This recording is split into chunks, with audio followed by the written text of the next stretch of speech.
In this course, I'm going to teach you everything you need to know in order to do well in the search engines, from picking keywords to using structured data markup, from understanding how to use links to working with the webmaster consoles. In a broad sense, there are essentially 6 variables to consider. First, you must understand keywords, the search terms people enter into the search box when looking for something in the major search engines. Keywords connect people to your site. Use the wrong keywords and you won't reach the right people.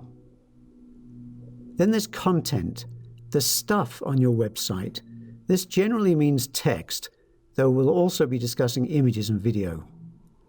This text has to contain the right keywords in order to convince the search engines that your pages are a good match for those keywords.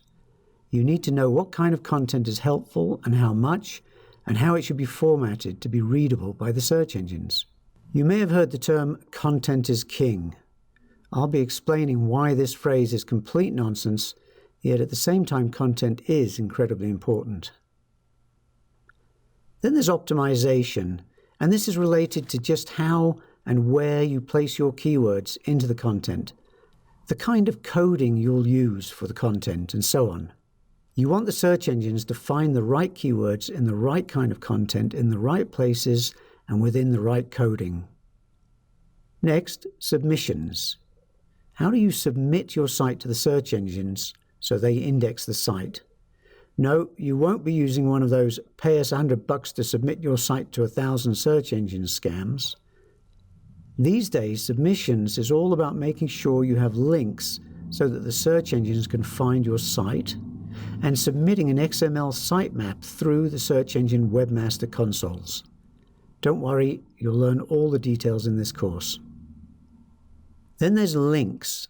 Links pointing to your site and even between pages within your site are incredibly important. Without the right kind of links, it's simply impossible to compete in the search engines in competitive areas. I'll explain what makes a good link, the various different ways that links help you, and how to get them. Finally, there's time. There's a concept sometimes known as the Google sandbox, or an aging delay. The idea is that new websites get poorer rankings in the search engines for a while after they first launch. This concept is greatly overrated. I wouldn't worry too much about it, and I'm not going to spend much time discussing this. I've seen brand new websites rank really well very quickly. While there probably is some greater weight given to older sites in the search engines, the difference is probably not that significant. Also, there's not always much you can do about time, beyond getting started with your site sooner than later. So, if you are worried about an aging delay, I suggest you get started right away and move on to the next video.